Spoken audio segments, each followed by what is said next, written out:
Shri news और मैं हूं आपके साथ स्नेहा। आज हमारे साथ मौजूद हैं विनय श्रीवास्तव जी। सर, आपका बहुत बहुत स्वागत है श्री न्यूज में। विनय श्रीवास्तव जी मगध गया के एक जाने माने फुटबॉल कोच हैं और साथ ही साथ दिल्ली पब्लिक स्कूल में एक कोच के पद पर कार्यरत भी। सर, आपसे सबसे पहले आज जाने की किस तरह से परेशानियां होती हैं खिलाड़ियों को और विकास में क्या क्या वहां पर मगध में क्या क्या विकास हो रखा है। जय हिंद मैम। एंड सबसे पहले मैं बहुत शुक्रिया, मुझे बार बार ये अवसर प्रदान किया जाता है। मैं पूरी आपकी पूरी टीम को, एलएनआई और शी न्यूज को बहुत हार्दिक अभिनंदन। सबसे पहले जो हमारे पास में आती है, जो खेल का जो सबसे मुख्य स्रोत है वो संसाधन है हमारा फील्ड, जो है मैदान, जो खिलाड़ी। तो खेल के लिए मैं यही कहूंगा कि अगर स्वस्थ जीवन का है तालमेल, तो जीवन में अपनाओ खेल जी। और खेल से ही है शक्ति और महाभक्ति जी। और नशा से है मुक्ति। जी। तो दिस इज, ये मेरा थ्योरी है कि संसाधन खेल जो है मैदान, आज गया और गया के रूरल एरिया में सरकार के पास पूरी वो शक्ति, आत्मरक्षा है जिसके पास कभी है नहीं। तो वो सरकार चाहे तो वो मैदान तुरंत ही क्रिएट हो जाती है, वो तुरंत ही तैयार। सर, आपने खेल के मैदान की बात करी, तो मगध में खेल के स्टेडियम की अभी क्या स्थिति? मैं गया की सबसे पुरानी स्टेडियम है। एक वक्त था जो ऐतिहासिक वो गवाह था, एक बहुत ही खूबसूरत स्मृति याद की, हरिहर सुब्रमण्यम स्टेडियम। उस समय के तत्काल डीएम साहब, हरिहर सुब्रमण्यम डीएम साहब, और आदरणीय स्वर्गीय भारत प्रसाद सिंह, ये खेल के परिवार है जो गया में रहते थे।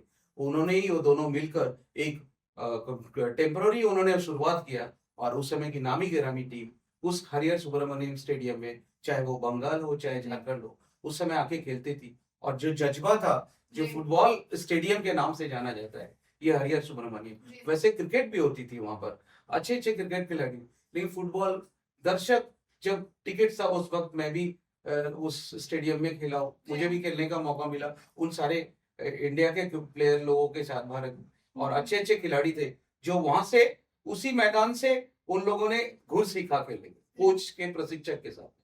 तो ये मैं कह सकता हूँ मैं, आज वो स्टेडियम, हरिहर सुब्रमण्यम स्टेडियम, आज वो वजूद होता जा रहा है। आज मैं हमेशा उस ग्राउंड में, फील्ड में जाता हूँ। मैं, सरकार, प्रशासन और लोकल प्रशासन बोलते हैं कि ये हमारा उतरकिनार करते हैं, ये पीआईएल फाइल है, हम इसमें कुछ नहीं कर सकते। वजूद की बात जहाँ तक आपने करी, तो खिलाड़ियों को किन किन चुनौतियों का सामना करना पड़ता है, उसके बारे में आप हमारे दर्शकों को बताएं। खिलाड़ी को जो फुटबॉल एक अद्भुत शारीरिक क्षमता का खेल है, इसमें जो गरीब खिलाड़ी आते हैं, तो उनके पास सबसे पहले जो आता है, सबसे पहले फील्ड, उसके बाद उनके पास जो किट्स आती है, फुटबॉल किट्स। हालांकि ये सबसे इकोनॉमिकल खेल है, लेकिन और सबसे इम्पोर्टेंट है वो माता पिता का काउंसलिंग। हम अभिभावक पेरेंट्स से परमिशन लेते हैं, मैं स्कूल में हूँ तो पेरेंट्स से परमिशन लेते हैं। खिलाड़ी को एक गया ऐसे शहर में, गया जो पौराणिक मोक्ष की नगरी है और भगवान विष्णु और बुद्ध शांति की नगरी कहा जाता है, तो वहां पर लड़कों में ये उनके अंदर मोटिवेशन और प्रेरणा, वो हम कोच ऐसे प्रशिक्षक देते हैं। उसके पास उनको प्लेटफॉर्म नहीं मिलता कि राष्ट्रीय खेल, जो राष्ट्रीय मेजबानी है, वो गया में नहीं हो। हम कब देखेंगे, कब ये आपके सवाल है सरकार से? ये सरकार से मुझे सवाल है, कब हम इसकी शुरुआत करेंगे। आज जो हुआ है, तो सरकार ने एक बहुत अच्छी पहल की है कि मेडल लाओ, और राष्ट्रीय मेडल लाओ और नौकरी पाओ। उस तर्ज के ऊपर कई लोगों ने अच्छे, बहुत उम्दा प्रदर्शन किया है। उसी का एक फल मिला अभी खेलो इंडिया यूथ गेम्स मेजबानी कर।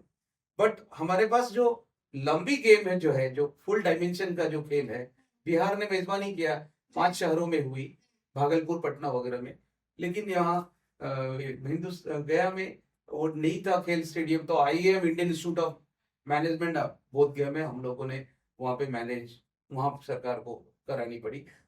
थंगटा, मलखम, जो पारंपरिक खेल है भारत की। तो क्रिकेट के दौर में, जो मैं आपको भी जानकारी, पूरी टीम को, क्रिकेट के दौर में अभी और भी गेम है।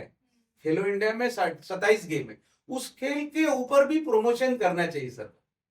उस खेल को जो पीछे पीछे छूटता जा रहा है, फुटबॉल की बात अगर करूं तो फुटबॉल सबसे पुराना गया में खेल होती थी। बाद में क्रिकेट आया, लेकिन एक ही खेल को प्रमोशन देना प्रमोशन की ये बात उचित कर रहे नहीं हैं है। यहाँ पे, किस तरह से फुटबॉल को भी प्रमोट किया जाए उस लेवल पे जिस लेवल पे क्रिकेट की हाइप है यहाँ पे।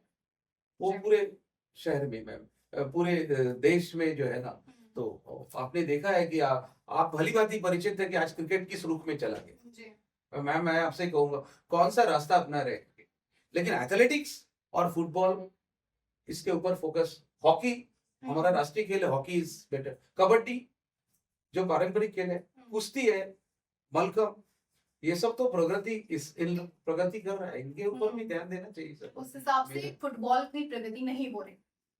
और उसका उसका मैं यही हम लोग कहेंगे कि एक आत्मशक्ति और एक विश्वास जो है ना सर, जमीन की कमी नहीं है हमारे मगध जी। रीजन में। सरकार जिस दिन चाहेंगी, जो माइक्रो इंटीरियर्स है, जो ग्रामीण क्षेत्र में प्रतिभाओं की कमी नहीं है, टैलेंट्स भरा हुआ है, बाराचट्टी पोचा सरघाटी जो ग्रामीण क्षेत्र है, वो लड़के और लड़कियों में भी। मैं खुद लड़कियों को, मेरे खुद कई 2-3 लड़कियां जो लड़के हैं वो नेशनल के हैं, मैं ग्रामीण क्षेत्र से लड़कियों को भागीदारी कराता हूँ वहां पर। रेशियो कुछ बता सकते हैं किस तरह से लड़के और लड़कियों में कितना डिफरेंस है रेशियो में उनके, कि कैसे पार्टिसिपेशन हो रहा है, कंपटीशन कितना है? मैम ये तो काफी अच्छा सवाल है। रेशियो में अभी लड़कियों का बढ़ा है, बड़ा है। बढ़ा है, बट गर्ल्स के सेक्शन में मैं यही बोलूंगा कि उनके साथ में गर्ल्स के में फादर मदर जो है उनको बहुत काउंसलिंग करना पड़ता है कि सुरक्षा का ख्याल है, उनको आएंगे कैसे। लड़के तो आ जाते हैं, लड़के तो लड़कियों के साथ में कि वो फिर आगे क्वालिफाई करेंगे, तो आगे क्वालिफाई करेंगे तो सरकार के सब पास में उनको क्या मिलेगा सही, वो आगे ऐसा कुछ आप क्या कहना चाहेंगे किस तरह से कि लड़कियों को आगे आना चाहिए, आपकी क्या राय होगी? मैं पेरेंट्स से, मैं स्कूल में जी। दिल्ली वर्ल्ड पब्लिक स्कूल में as a physical education teacher, मैं सीनियर जी इंग्लिश फिजिकल एजुकेशन टीचर हूँ जी और मेरा सब्जेक्ट है। और मैं इस वर्ष 12th मैं 11th के लड़कों और जी उन लोगों से आह्वान करूंगा कि ज्यादा से ज्यादा आप आए, और जो सीबीएसई का नॉर्म है वो फॉलो करते हैं हम लोग स्कूल में। गर्ल्स जो है बहुत अच्छा कर रही हैं टैलेंट्स में, तो गर्ल्स को माता पिता भी आए। स्पोर्ट्स कोटा रिक्रूटमेंट में जी सरकार ने नौकरी का एक संभावना वो क्रिएट की है, उसके अंदर में नौकरी भी मिल रही है। कई खेलो इंडिया में गर्ल्स लोगों ने ही परचम लहराया है।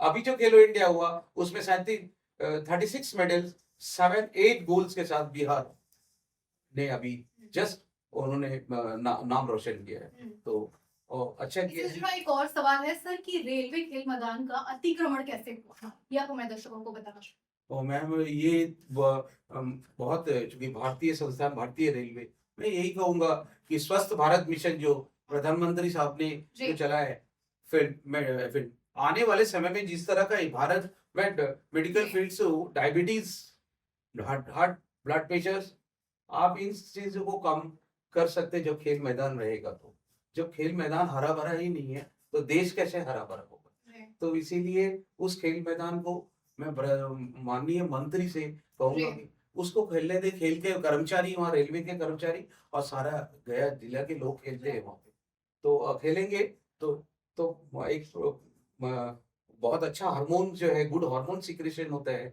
और स्वस्थ रहेंगे। आज वो कहा गया है एश्योरेंस, आज वो इंक्रोच हो चुकी है, गया में दोनों तीनों मैदान इंक्रोच हो चुके। तो मैं यही गुजारिश करूंगा कि उस खेल को, उस मैदान को मुक्त कराए, और फिर जो खेल मैदान को रहने दे। जी फिर इंडिया गया प्रगति कर रही है, रेलवे में प्रगति कर रही है, बहुत अच्छा इंस्ट्रक्शन हुआ है एक धरोहर के रूप में। जो पहले था ब्रिटिश के समय, मेरे फादर रेलवे में ही थे, जी तो भैया लोग भी रहे मेरे फादर ने, तो मैं रेलवे को बहुत नजदीक से, मैं भी इंटर जोनल रेलवे फुटबॉल पे खेला हूँ, पहले से खेलने का मौका मिला, तो इसीलिए मैं जी तो मैम मैं इतना ही कहूंगा कि बस कि एक संसाधन खेल का जो है ना, मगध में साइंस सेंटर जो है, जी स्पोर्ट्स अथॉरिटी ऑफ इंडिया, भारतीय खेल प्राधिकरण, जी तो वो उसकी स्थापना वहां पर प्रशिक्षण दे। प्रतिभा बहुत है, प्रतिभा बहुत प्रतिभा बहुत बहुत शुक्रिया सर और- आपका यहाँ आने के लिए। तो ये थे हमारे साथ विनय श्रीवास्तव जी, जिन्होंने स्टेडियम के बारे में, उनके निर्माण के बारे में, किस तरह से मगध में क्या परिस्थिति है अभी स्टेडियम की, उसके बारे में बताया। इसी तरह की तमाम जानकारी के लिए देखते रहिए और श्री मेरे साथ मैम एक लास्ट में एक साथ मेरे Yes, sir. साथ है जो हम लोग एक कोच रुक जाए, Baichung Bhutia sir international players, जी sir. Ajay Singh sir, last year हम लोगों ने खेला। आजकल युवा मोबाइल पे रहते हैं, तो मोबाइल का नशा छोड़ो और मैदान से नाता जोड़ो। शिक्षा एजुकेशन के साथ 1 घंटा मैदान के साथ भी करें। और गया में श्री राकेश कुमार सिन्हा आईबी के प्रमुख, ये जी। लोग स्पोर्ट्स खेल प्रेमी जो हम लोग के साथ जुड़े, हम लोग मिलकर काम कर रहे हैं जहां तक हमारी क्षमता है। धन्यवाद। बहुत बहुत शुक्रिया धन्यवाद। आपका आने का। बहुत बहुत धन्यवाद पूरी टीम को, मैम लेना नायका और Shukla sir and ma'am you. Thank you.